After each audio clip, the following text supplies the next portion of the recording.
Hola, es un placer tenerte aquí. Antes de comenzar, suscríbete al canal y dale like al vídeo. Salí del supermercado con las bolsas en la mano cuando vi su coche aparcado frente a una cafetería llena de gente, justo al otro lado de la calle. Me detuve en seco, el corazón latiendo más fuerte sin saber por qué. Él jamás venía al centro sin avisarme, y menos a esa hora. Algo no encajaba, y sentí un escalofrío que me heló la espalda. Pensé en acercarme de golpe, sorprenderle como en los viejos tiempos, cuando cualquier excusa era buena para reírnos juntos. Me escondí detrás de un banco cercano, imaginando su cara al verme aparecer de repente. Era una broma inocente, un impulso espontáneo, pero cargado de esa necesidad extraña de confirmar que todo estaba bien. Algo dentro de mí pedía esa reacción suya, esa sonrisa sincera que hacía tiempo no veía. No sabía aún que, en realidad, lo que iba a descubrir no me haría reír jamás. El banco estaba bajo la sombra de unos árboles altos, de hierro forjado y desgastado por el tiempo, justo frente al coche. Me agaché, cuidando de no aplastar las bolsas, y desde allí tenía una vista perfecta del parabrisas. El lugar parecía ideal, discreto, protegido y lo bastante cerca para no perder detalle. Sentí un cosquilleo en el estómago, como si jugara a algo prohibido. Pero no era un juego, era el principio del fin. Miré la hora por tercera vez, llevaba 15 minutos esperando y los nervios me hacían apretar los dientes sin darme cuenta. El aire parecía más denso, los sonidos de la calle se volvían distantes, como si todo girara más lento. Empecé a preguntarme si tal vez me había equivocado de coche, pero no, era el suyo sin ninguna duda. La espera empezó a ser incómoda, como si algo se estuviera gestando justo antes de estallar. Me obligué a respirar hondo, aún creyendo que era solo una sorpresa. De pronto, lo vi aparecer desde la esquina, caminando con paso seguro, como quien tiene todo bajo control. Llevaba su traje gris claro, el que siempre reservaba para reuniones importantes, y el maletín de cuero en la mano izquierda. Ni una sola prisa en su gesto, ni un atisbo de incomodidad. Era él, perfectamente arreglado, como si saliera en un anuncio de relojes. Y sin embargo, algo en su porte me pareció demasiado ensayado. Antes de llegar al coche, se detuvo frente al cristal y, con una lentitud casi ensayada, se pasó la mano por el pelo varias veces. Él nunca hacía eso, mucho menos antes de verme a mí, que ya conocía cada línea de su cara. Fue como si se preparara para alguien más, como si cuidara cada detalle para causar buena impresión. Fruncí el ceño, el corazón se me apretó un poco más. Y en ese instante supe que no estaba allí solo por casualidad. Una figura femenina apareció corriendo desde la otra acera, con un abrigo beige entallado y una bufanda suelta que se movía con el viento. Tenía el pelo suelto, castaño claro, y una sonrisa tan confiada que por un segundo dudé si la conocía.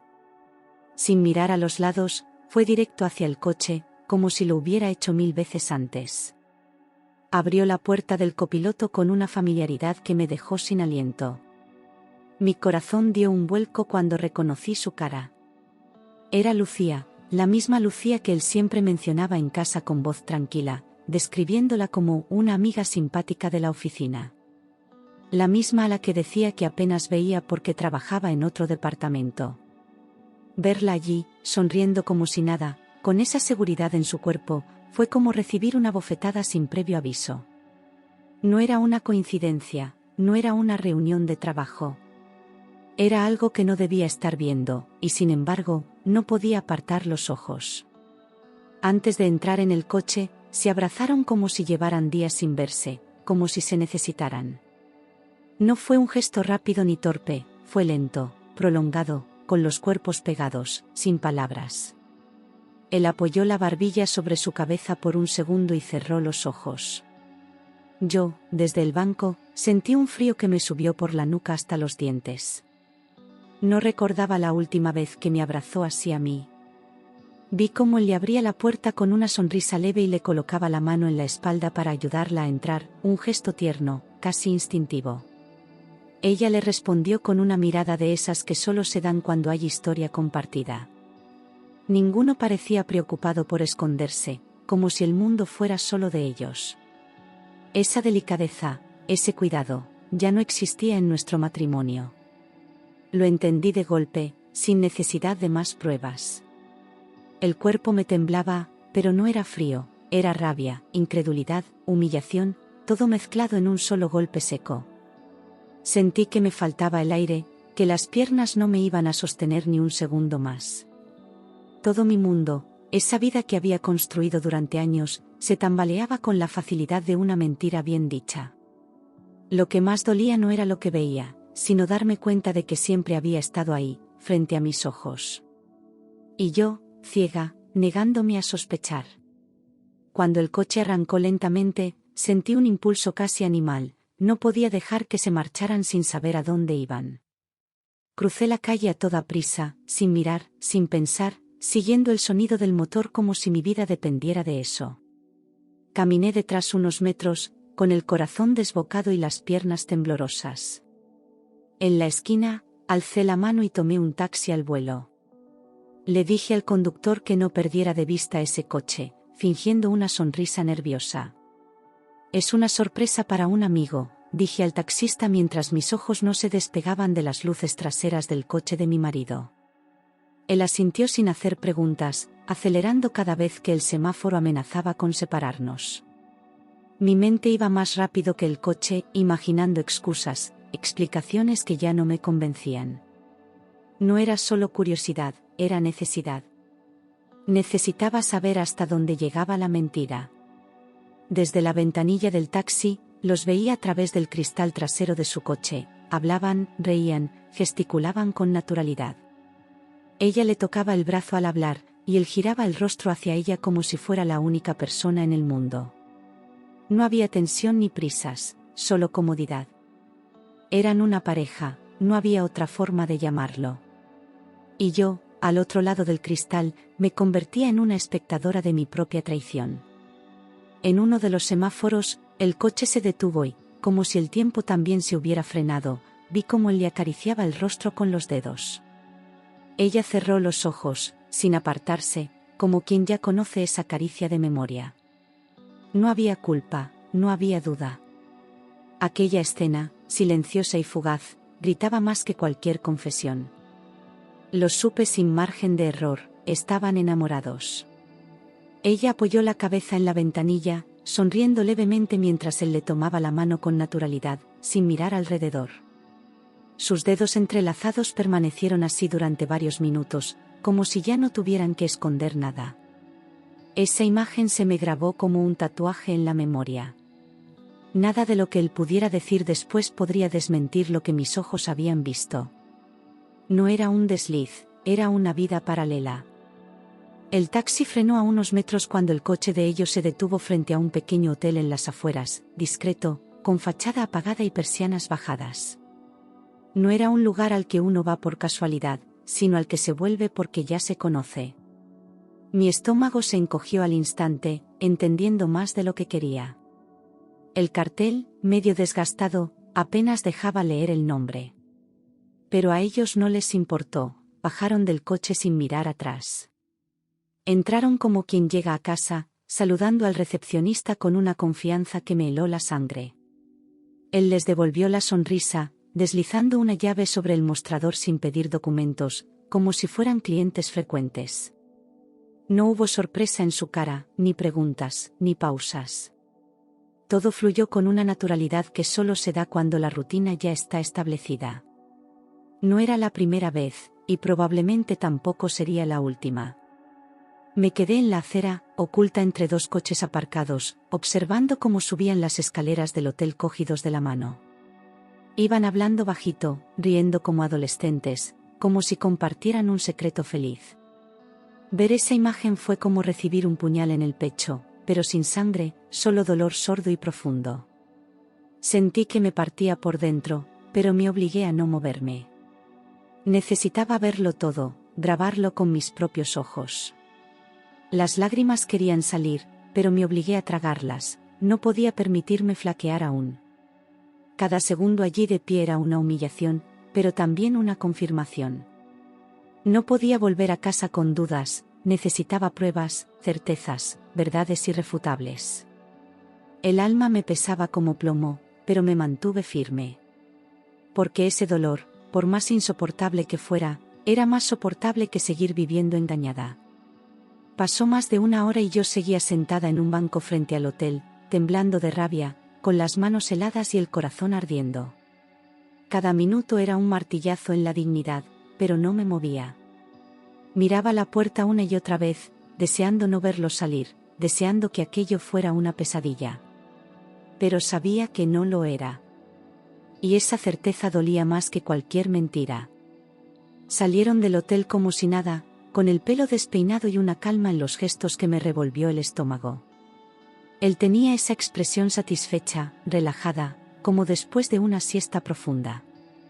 Ella se subió al coche riendo por algo que él dijo, como si acabaran de volver de unas vacaciones cortas. No había nervios, ni culpa, ni prisas. Solo esa complicidad devastadora que ya no existía en mi matrimonio. Cuando ella bajó del coche para acomodarse el abrigo, lo vi claro, llevaba puesta la chaqueta de cuero negra que yo misma le regalé a él por su cumpleaños. Esa prenda que él decía que solo usaba para ocasiones especiales, ahora estaba sobre los hombros de otra. Fue un detalle pequeño, pero tan certero como una bala. Me dolió más que las caricias, más que las risas, más que todo lo anterior. Era la confirmación de que ya no había lugar para mí ni en sus gestos más mínimos. Aparcaron en una calle tranquila, con árboles a los lados y portales silenciosos, como si hubieran elegido el lugar exacto para su despedida. Ella se inclinó hacia él y se besaron con una lentitud insoportable, como si el tiempo no importara. No era un beso urgente, ni robado, era íntimo, suave, lleno de ternura. Cuando se separaron, él le acarició la mejilla y le susurró algo al oído. Ella sonrió como si eso bastara para ser feliz. Una vez que ella bajó del coche, él arrancó de nuevo con una mano al volante y la otra tamborileando sobre la puerta, como si silbara por dentro. Los seguí con la mirada mientras giraba la esquina, alejándose sin prisa, sin una sombra de remordimiento. No comprobó el retrovisor, no miró el móvil, no cambió el gesto. Volvió a casa como si no hubiera pasado nada. Como si yo no existiera. Me quedé quieta, paralizada por la duda, ¿debía enfrentarlo esa misma noche, gritarle todo y romperlo todo? ¿O era mejor callar y esperar, juntar pruebas, prepararme bien antes de actuar? El corazón me pedía venganza inmediata, pero la razón me pedía estrategia. No quería un «lo siento» forzado ni una negación absurda. Quería que no pudiera escapar de la verdad, ni de mí. Esa misma noche, mientras él se duchaba tarareando una canción absurda, encendí su portátil con manos temblorosas. No tenía contraseña, nunca la había puesto, confiaba demasiado o no imaginaba que yo pudiera hacer algo así. Navegué por sus carpetas con el corazón en la garganta, buscando cualquier señal que confirmara lo que había visto. Todo parecía normal al principio, demasiado ordenado. Pero al revisar su correo, la verdad empezó a salir en fragmentos brutales. Los mensajes con Lucía no dejaban lugar a dudas, citas acordadas, bromas internas, promesas de escapadas juntos y un lenguaje cargado de futuro. Había correos con fechas, horarios, detalles minuciosos que solo se comparten cuando dos personas planean más que encuentros furtivos. Ella le enviaba fotos de hoteles, él respondía con emojis y frases dulces que jamás me dedicaba a mí. Cada palabra era una puñalada lenta. Era imposible seguir negando lo evidente. Fui al móvil, todavía mojado por el vapor del baño, y abrí su lista de contactos. Busqué Lucía, amor, cualquier pista obvia, pero no había nada. Estuve a punto de rendirme hasta que algo me hizo revisar los nombres menos personales. Allí estaba, Luis Contabilidad. Al abrir el chat, vi las mismas palabras dulces, las mismas conversaciones. Había escondido a su amante tras un nombre anodino, confiando en que yo nunca lo descubriría. Recordé entonces cómo me hablaba de ese supuesto compañero, el tal Luis, que siempre le escribía fuera de horario con asuntos urgentes. Me reí, pero con amargura, sintiendo una mezcla de rabia y vergüenza por haber creído cada palabra. Todas esas veces que me decía que tenía reuniones, que no podía hablar, que estaba agotado por el trabajo, eran excusas para verla a ella. Yo, en casa, esperándole con la cena servida. Y él, fingiendo una doble vida sin remordimientos. No pude más y llamé a Marta, mi mejor amiga, la única en quien confiaba lo suficiente como para contarle todo. Le hablé entre sollozos, sin poder ordenar las frases, y ella solo escuchó hasta el final. Cuando por fin pude respirar, su voz fue firme: no hagas nada precipitado, recoge pruebas, piensa con cabeza fría. Sus palabras me hicieron anclarme, me devolvieron algo de control. Y su apoyo silencioso fue lo único que me sostuvo esa noche.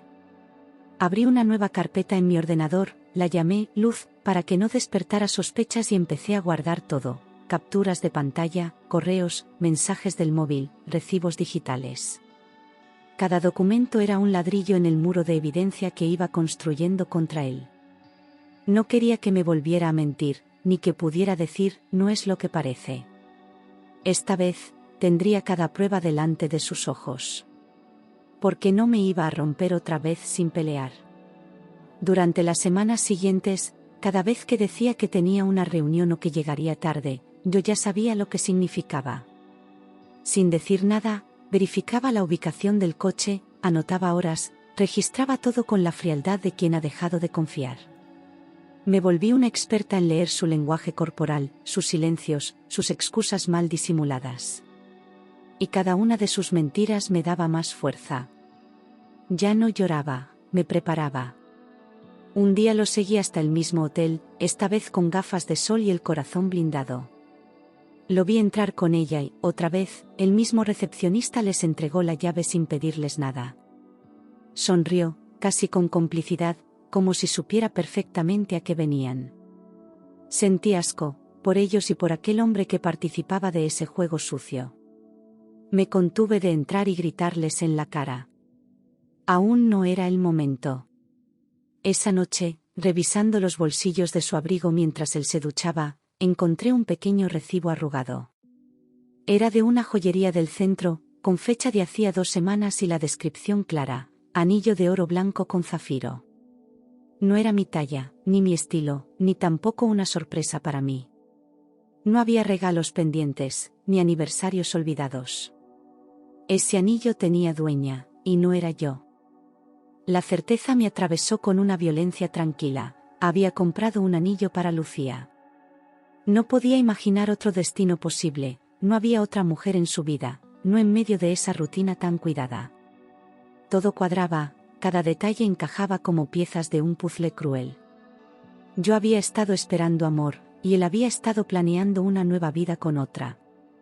No era solo una infidelidad, era un reemplazo. Una semana después, como si nada, me invitó a cenar por nuestro aniversario en ese restaurante caro donde solíamos ir cuando aún creíamos en nosotros. Se mostró atento, pidió mi vino favorito, me hizo un brindis cursi que casi no pude sostener sin vomitar. Yo asentía, sonreía, fingía con la habilidad de quien ya sabe demasiado. En mi bolso llevaba todas las pruebas, quemándome como dinamita. Y él, tan seguro, tan tranquilo, sin imaginar lo que se avecinaba. Durante la cena, noté cómo revisaba su móvil bajo la mesa, disimulando, pero lo bastante torpe como para que yo lo viera. Cada vez que la pantalla se encendía, él desviaba la mirada, contestaba rápido y luego lo escondía como un niño culpable. Yo seguía sonriendo, pero por dentro hervía. No hacía falta adivinar quién escribía al otro lado. Solo me preguntaba cuántas mentiras más sería capaz de sostener en una sola noche. La tercera vez que el teléfono vibró, él lo agarró con tal rapidez que el tenedor le cayó de la mano. Lo recogió balbuceando algo sobre un tema urgente del trabajo, sin mirarme a los ojos. Se secó la frente con la servilleta, sudaba más de lo normal y la voz le temblaba ligeramente. Yo lo observaba con una calma cruel, dejando que se hundiera solo. Cuanto más mentía, más fuerza me daba. Le pregunté con voz suave quién lo llamaba tanto, y él, tragando saliva, me respondió que era el jefe, un tema delicado. Sabía que mentía, lo sabía por el tono, por la forma en que evitaba mi mirada. No insistí. Solo asentí y volví a mi copa, como si le creyera. En realidad, estaba anotando mentalmente cada palabra para el momento del golpe final. Fue entonces cuando me reí, una carcajada breve, seca, imposible de contener. Él me miró confundido, como si no entendiera de qué me reía, como si no tuviera idea de lo que estaba a punto de perder. Me recompuse enseguida, fingiendo que había recordado algo gracioso, pero por dentro ya no había espacio para el dolor. Estaba lista. Él aún creía que tenía el control, pero no sabía que lo había perdido todo. Esa noche, al llegar a casa, no hubo más teatro. Esperé a que se quitara los zapatos y se dejara caer en el sofá, como hacía siempre. Entonces me planté frente a él, saqué el móvil, abrí la carpeta con las pruebas y le mostré una por una, sin hablar, sin llorar. Su rostro cambió en segundos, del desconcierto al miedo, del miedo a la negación. No había vuelta atrás. Intentó decir que todo era un malentendido, que esas fotos no significaban lo que parecían, que Lucía solo era una amiga. Su voz temblaba, sus manos sudaban, y su mirada buscaba una grieta en mi rostro por donde colarse. Pero yo ya no era la misma. Guardé el móvil con calma y me crucé de brazos. Las pruebas hablaban por mí, y él lo sabía. Cayó de rodillas como si el suelo lo llamara, llorando, suplicando, diciendo que no sabía por qué lo había hecho, que me amaba, que no quería perderme. Me agarró las manos, intentó besarme los dedos, como si eso pudiera borrar meses de traición. Yo lo miraba desde arriba, desde ese lugar nuevo que había ganado sin querer. No respondí. Solo lo dejé llorar, sabiendo que esa escena no era por amor, era por miedo a quedarse solo. Le pregunté si llevaba yendo al mismo hotel desde el principio, si ese lugar triste y oculto era su refugio desde hacía cuánto. No respondió. Solo bajó la cabeza, como un niño que ha roto algo irreemplazable. Su silencio fue mi respuesta más clara. Cada instante de duda, cada noche que me decía, es tarde, estoy cansado, todo se alineó con ese silencio. Y dolió más de lo que esperaba. Esa noche recé, no por él, sino por mí, pidiendo fuerza para no caer en la trampa del perdón vacío. Porque conocía ese círculo, llanto, promesa, beso, calma, y luego, de nuevo, mentira. No quería volver ahí. Me miré al espejo antes de dormir y vi en mis ojos una firmeza nueva. Ya no era su esposa. Era la mujer que iba a salir de esa historia con dignidad. Esperé a que se durmiera profundamente, agotado por su propio drama, y me levanté en silencio. Fui al armario, abrí las puertas con manos firmes y empecé a guardar mi ropa sin prisa, pieza por pieza. No lloré, no dudé, no miré atrás. Solo dejé fuera lo que ya no me pertenecía, su vida, sus promesas, su caos. Cerré las maletas con el mismo ruido seco con el que cerré mi paciencia. Crucé el salón en penumbra, dejando las llaves sobre la mesa junto a la foto de boda que tantas veces quise arrancar. No dejé nota ni despedida, no había nada más que explicar. Al abrir la puerta, sentí por primera vez en mucho tiempo que respiraba sin peso. Bajé las escaleras con las maletas a rastras, cada peldaño una victoria silenciosa. La calle estaba vacía, y por fin, también mi alma. Toqué el timbre de Marta pasadas las 2 de la madrugada, sin avisar, con el rostro helado y los ojos secos. Ella abrió en bata, sin hacer preguntas, solo me abrazó con una fuerza que me sostuvo entera. Dormí en su sofá con la maleta a los pies y el corazón en pausa. Aquella noche no soñé, ni lloré. Solo dormí, como quien por fin ha dejado de esperar. A la mañana siguiente, me despertó la luz del sol entrando por la ventana y el aroma del café que Marta preparaba en silencio. Me senté en el sofá, me cubrí con la manta y por primera vez no sentí rabia, ni angustia, ni dolor. Solo una calma serena, desconocida. Ya no era su mujer. Era yo, por fin yo. Ese mismo día pedí cita con una abogada recomendada por Marta, llevando conmigo una carpeta repleta de pruebas irrefutables. Al contarle mi historia, su expresión fue de sorpresa contenida, pero profesional. Me explicó los pasos, las opciones, los derechos que él no podría negar. Salí de allí con un plan claro y una fuerza renovada. Ya no era víctima, era testigo y parte activa de mi libertad. Presenté la demanda sin previo aviso, entregando cada prueba con la seguridad de quien ya no necesita explicaciones. Él recibió la notificación 3 días después, en la oficina, según me informó mi abogada. No me llamó, no escribió, quizá porque ya entendía que esta vez no había espacio para palabras. Había cruzado una línea de la que no se vuelve. Yo, por fin, caminaba hacia otra vida. Una semana después, Marta me envió un mensaje con una captura. El marido de Lucía también lo había descubierto. Alguien le mostró fotos de ella entrando en el hotel con mi exmarido, y su reacción fue inmediata. Según supimos, la echó de casa esa misma noche, sin gritos, sin escenas. Solo le abrió la puerta y le dijo que no pensaba criar a sus hijos con una traidora.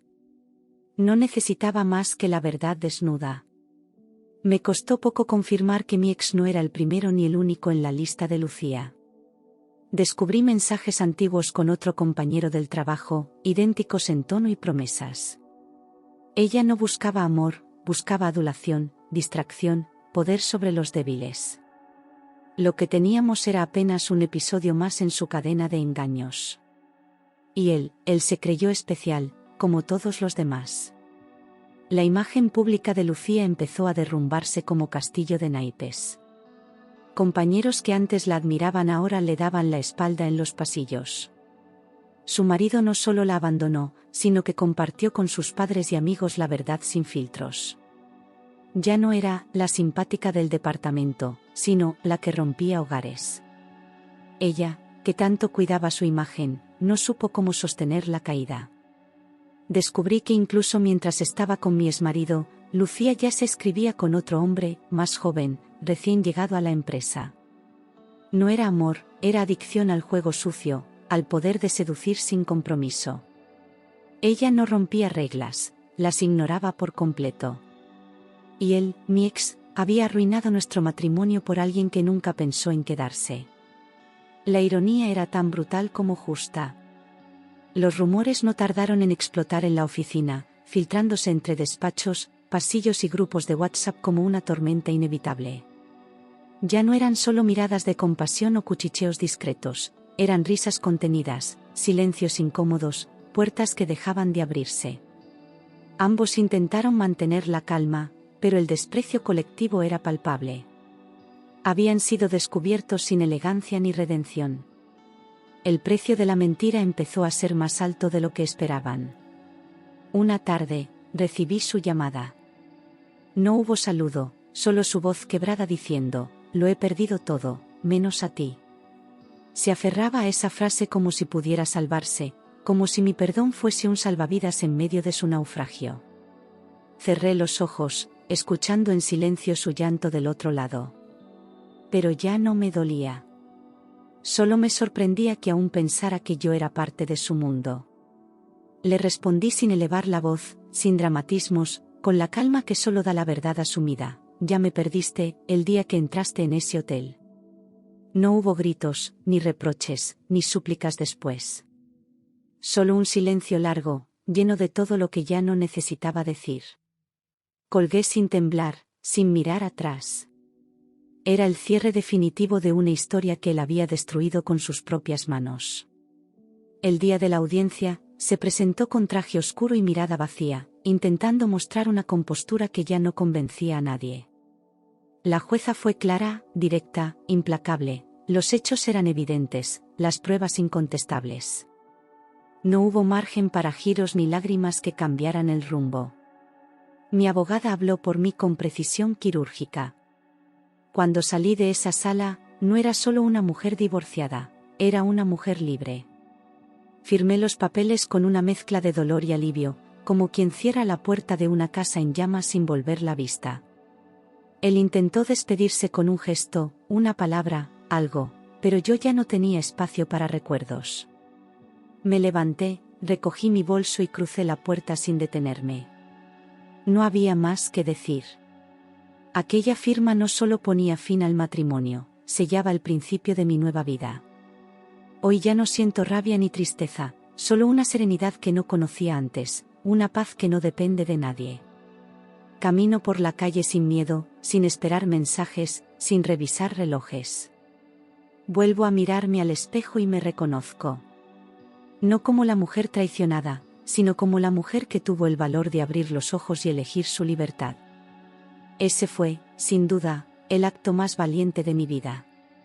Encontré un piso pequeño pero luminoso, con ventanas grandes y silencio por las noches. Cada rincón lo fui llenando de plantas, libros y cosas que elegí solo para mí. Ya no hay discusiones, ni promesas vacías, ni ausencias disfrazadas de trabajo. Solo café recién hecho por las mañanas y la tranquilidad de saber que nadie más puede romperme.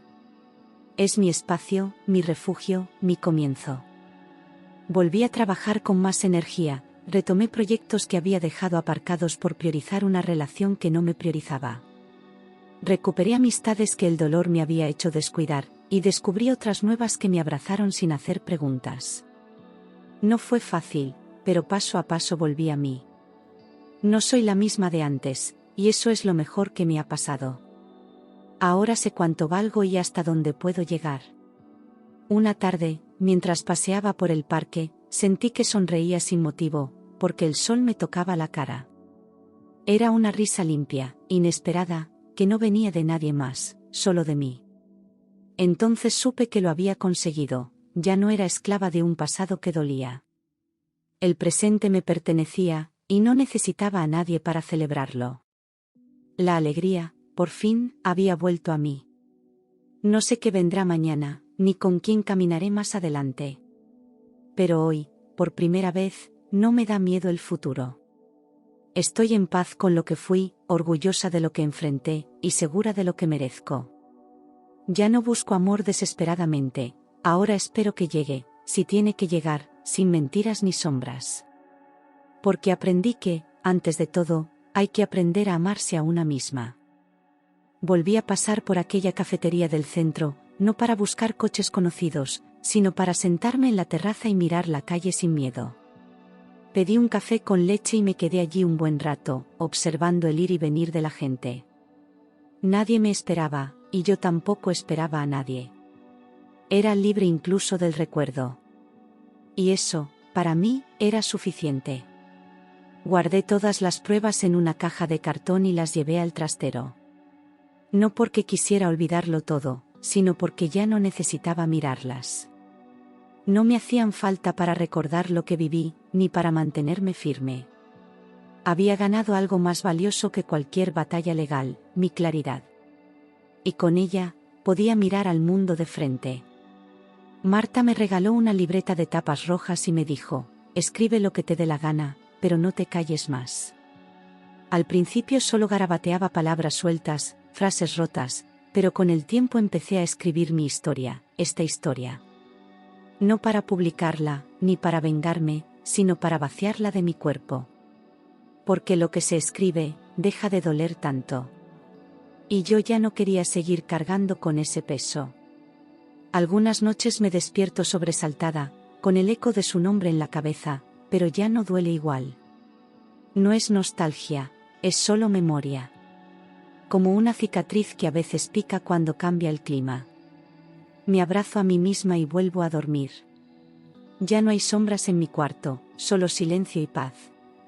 No volví a cruzarme con Lucía, y si alguna vez pasa, sé que podré sostenerle la mirada sin bajar la cabeza. No porque me sienta mejor que ella, sino porque sobreviví a algo que intentó romperme desde dentro. Que ella cargue con lo suyo. Yo ya no cargo con nada que no me pertenezca. Algunas personas me dicen que soy fuerte. Otras, que soy fría. Yo solo sé que aprendí a poner límites, a reconocer el amor del disfraz, la ternura del veneno. No volví a confiar tan rápido, pero tampoco me cerré. Simplemente aprendí a elegir mejor, incluso cuando se trata de mí misma. Y así sigo, día tras día, reconstruyendo con calma, sin prisa, sin exigencias. No necesito finales perfectos, ni principios espectaculares. Me basta con saber que todo lo que venga, lo enfrentaré con la mujer que soy ahora. Ya no busco una historia de amor. Estoy escribiendo una historia de verdad.